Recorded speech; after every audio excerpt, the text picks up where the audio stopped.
আসসালামু আলাইকুম বন্ধুরা, কেমন আছেন? আশা করি সবাই ভালো আছেন। আলহামদুলিল্লাহ, আমিও খুব ভালো আছি। আবার একটি নতুন ভিডিও নিয়ে আপনাদের সামনে হাজির হয়ে গেলাম। বন্ধুরা, আমি আজকে বানাবো চিকেন কাবাব। তো দেখুন, আমি চিকেনটা এই মিক্সিতে দিয়ে ভালো করে পেস্ট করে নিয়েছি। এখন আমি কড়াতে 3 টেবিল স্পুন বেসন দিয়ে বেসনটা ভেজে নেব। একদম লো আছে, সুন্দর একটা ফ্লেভার আসা পর্যন্ত অপেক্ষা করব।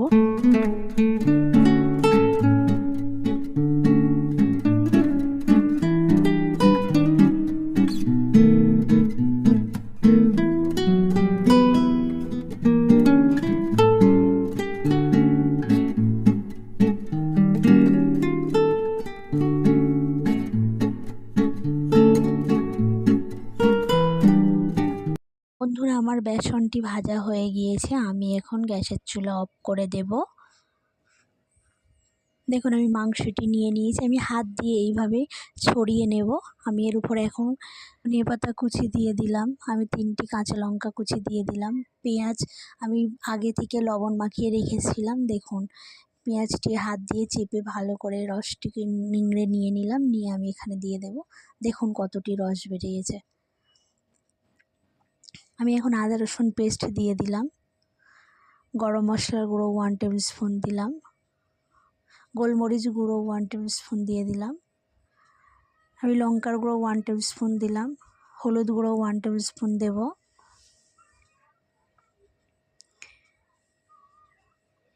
আমি লবণ দিলাম পরিমাণ মতো। কালো লবণ দিলাম 1/2 টেবিল স্পুন। আমি লেবুর রস দিয়ে দিয়েছি। এখন আমি বেসনটি দিয়ে ভালো করে মাখিয়ে নেব। খুব ভালো করেই মাখিয়ে নিতে হবে। আমি এখানে এখন তেল অ্যাড করে দেব 1 টেবিল স্পুন। তেলটা দিয়ে আমি ভালো করে মাখিয়ে নেব। খুবই ভালো করে মাখাতে হবে।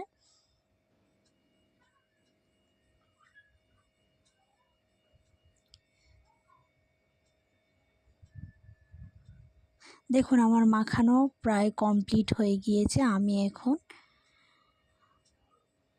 আমি এখানে এখন একটু কাসুরি মেথি দিয়ে দেব। এটা অপশনাল, আপনারা দিতে পারেন, নাও পারেন। আমি এটা দিয়ে মাখিয়ে এখন ঢাকা দিয়ে দেব।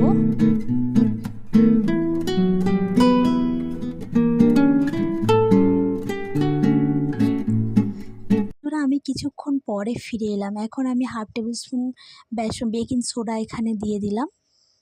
দিয়ে আমি আবারও ভালো করে মাখিয়ে নেব।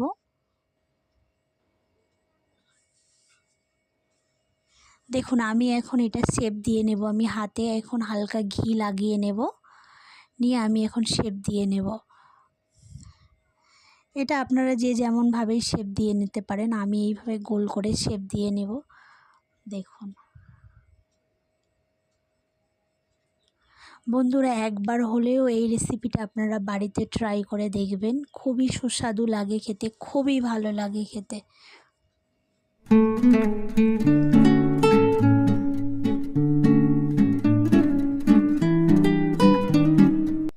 বন্ধুরা দেখুন, আমি সবগুলিই করে নিয়েছি। আমি আগে থেকে কড়াই তেল দিয়ে কড়াটি গরম করতে রেখেছিলাম। এখন আমি একে একে সবগুলি ছেড়ে দেব। মানে আমি হাফ দিয়ে দেব এখানে, কিন্তু চুলোর আঁচটা পুরো লোতে রাখতে হবে। আমার এক পিঠ হয়ে গিয়েছে। আমি এখন উল্টে দেব। দেখুন, এইভাবে আস্তে আস্তে উল্টে দেব আমি।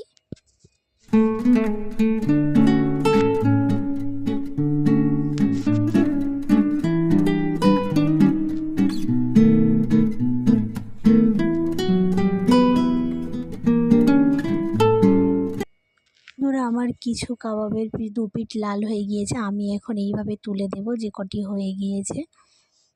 দেখুন, আর আমি ওগুলি আবার একটু তেলে ছড়িয়ে দিলাম।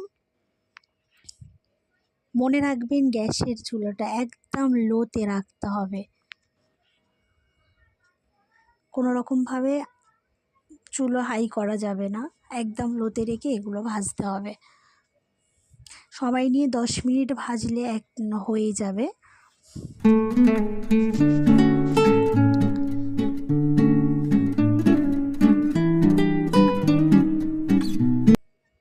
বন্ধুরা আমি আবারও নামিয়ে দিলাম সবগুলি।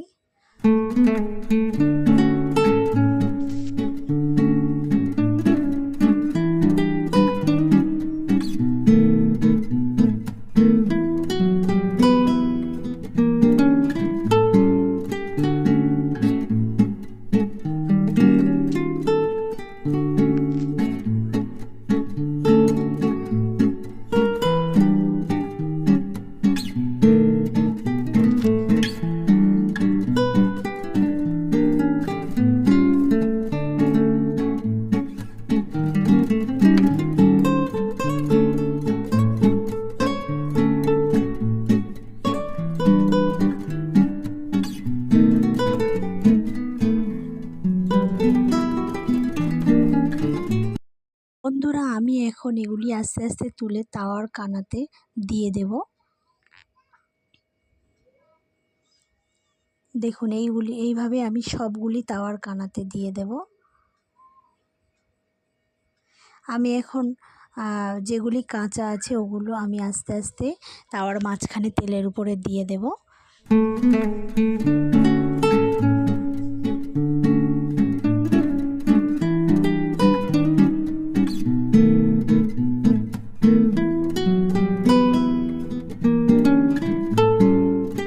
বন্ধুরা আমি এইভাবে আস্তে আস্তে সরিয়ে সরিয়ে সবগুলি দিয়ে দেব।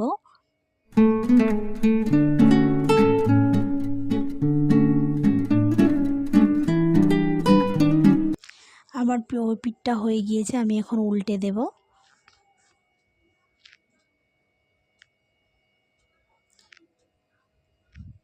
বন্ধুরা আমি এখন ওই যে তাওয়ার মাঝখানে যেগুলি আছে ওগুলো ধারে সরিয়ে দিয়ে আমি আবারও মাঝখানে এই যে ধারেরগুলো নিয়ে আবারও মাঝখানে দিয়ে দেব, দিয়ে আমি ভেজে তুলে নেব।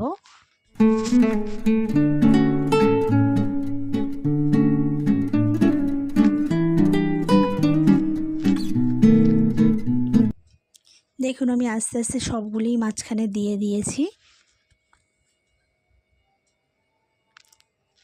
আমি এখন আবারও উল্টে দেব।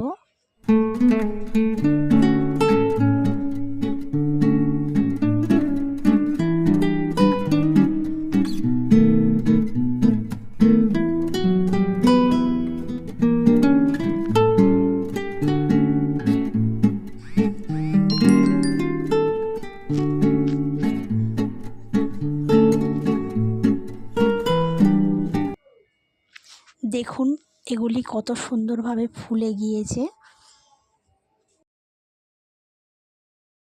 দিয়ে দেব তেলগুলো ঝাড়াবার জন্য, তেল ঝরে গেলে আমি তুলে নেব। দেখুন আমি একে একে আস্তে আস্তে সবগুলি কানাতে নিয়ে নিচ্ছি, আর যেগুলো আমি কানাতে রেখেছিলাম ওগুলো আবার তেলে নামিয়ে দিচ্ছি।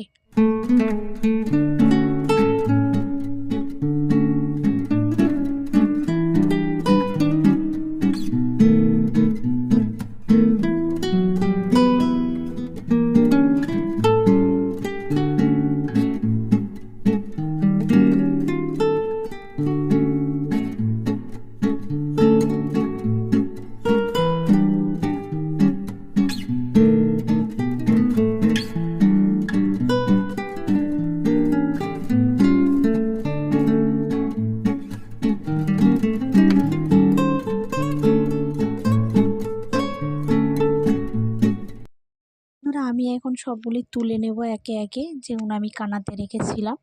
দেখুন তেল ঝরে গিয়েছে। আমি আবারও এপার থেকে নিয়ে আমি মাঝখানে দিয়ে দিলাম। ওগুলিও আমি কানায় দিয়ে দিচ্ছি তেল ঝরাবার জন্য।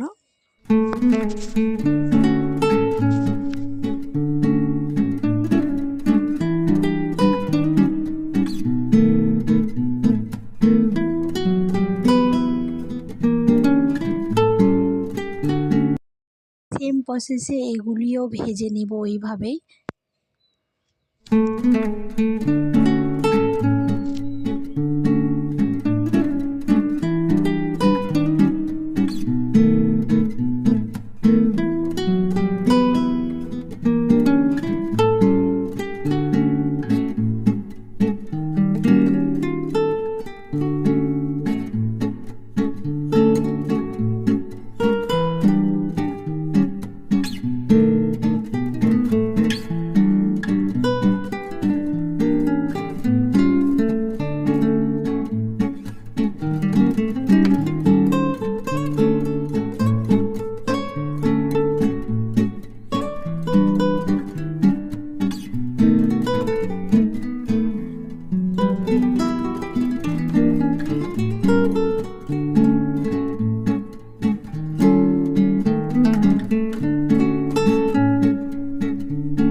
আমি এখন সবগুলি তুলে নেব। বন্ধুরা, ভিডিওটি যদি ভালো লাগে like, comment, share and subscribe করে পাশে থাকবেন। বন্ধুরা, ভিডিওটি এতক্ষণ দেখার জন্য আপনাদের সকলকে আমি ধন্যবাদ জানাই। আসসালামু আলাইকুম। সকলে ভালো থাকবেন, সুস্থ থাকবেন। ফিরে আসছি আবার একটি নতুন ভিডিও নিয়ে।